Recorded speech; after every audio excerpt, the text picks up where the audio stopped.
بسم اللہ الرحمن الرحیم۔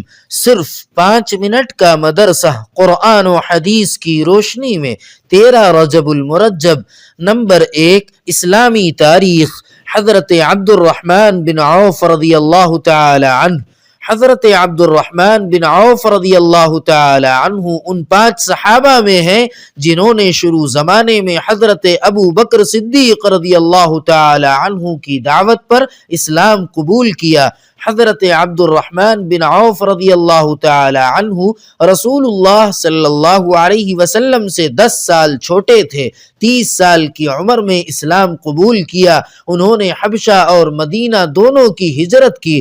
غزوہ بدر و احد اور تمام غزوات میں رسول اللہ صلی اللہ علیہ وسلم کے ساتھ شریک رہے۔ آپ کا شمار بھی ان 10 صحابہ میں ہوتا ہے جن کو نبی کریم صلی اللہ علیہ وسلم نے دنیا ہی میں جنت کی خوشخبری سنائی تھی۔ جب وہ ہجرت کر کے مدینہ آئے تو ان کے پاس کچھ بھی نہ تھا۔ رسول اللہ صلی اللہ علیہ وسلم نے ان کا بھائی چارہ سعد بن ربیع انصاری رضی اللہ تعالی عنہ سے کیا تھا۔ انہوں نے مالی تعاون کی پیشکش کی تو حضرت عبد الرحمن بن عوف رضی اللہ تعالی عنہ نے انکار کر دیا اور مدینے میں تجارت شروع کر دی، جس کی برکت سے آپ کا شمار مدینہ کے امیر ترین لوگوں میں ہونے لگا۔ حضرت عبد الرحمن بن عوف رضی اللہ تعالی عنہ کثرت سے اللہ کے راستے میں مال خرچ کرتے تھے۔ کبھی آپ نے اپنے مال کا آدھا حصہ خرچ کیا تو کبھی 40,000 دینار خرچ کیے اور کبھی 500 گھوڑے مع ساز و سامان اللہ کے راستے میں دیے۔ آپ نے 30 غلام ایک ہی وقت میں آزاد کیے۔ آپ کی وفات مدینہ منورہ میں 31 ہجری کو 75 سال کی عمر میں ہوئی۔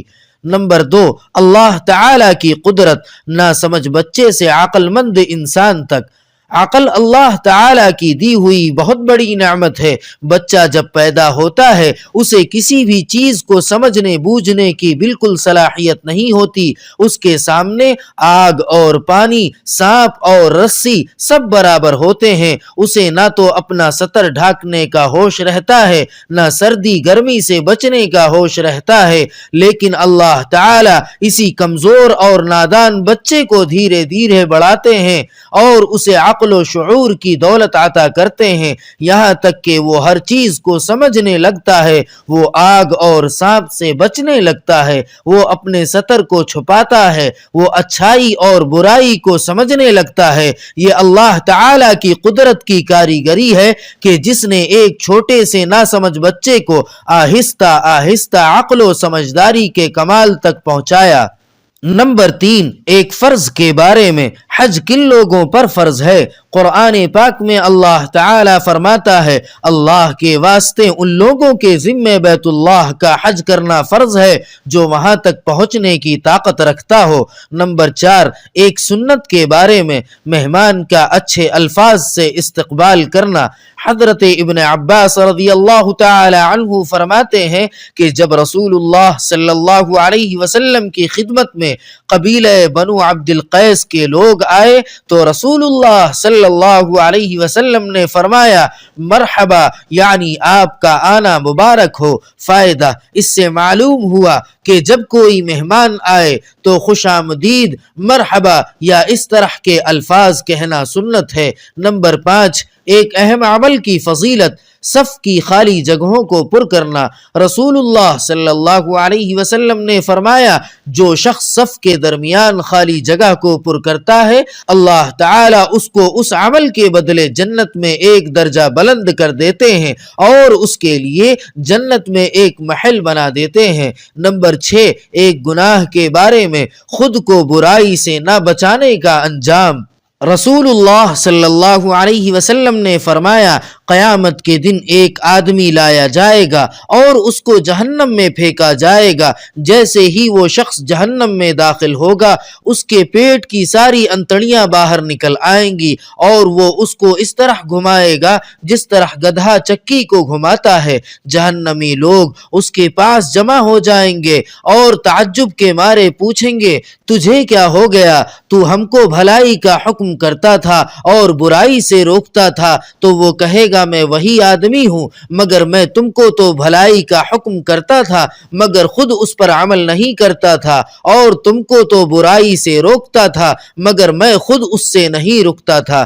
نمبر 7، دنیا کے بارے میں ضرورت سے زائد عمارت وبال ہے۔ رسول اللہ صلی اللہ علیہ وسلم نے فرمایا، جو شخص ضرورت سے زیادہ عمارت بنائے گا تو وہ قیامت کے دن اس پر وبال ہوگی۔ نمبر 8، آخرت کے بارے میں اہل جہنم کی فریاد۔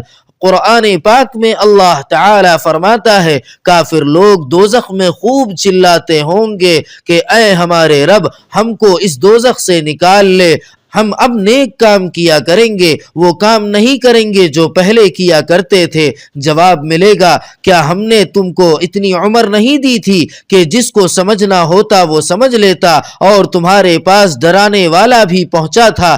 تو اب عذاب کا مزہ چکھو، ایسے ظالموں کا کوئی مددگار نہیں ہے۔ نمبر 9، طب نبوی سے علاج، کوڑھ کا علاج۔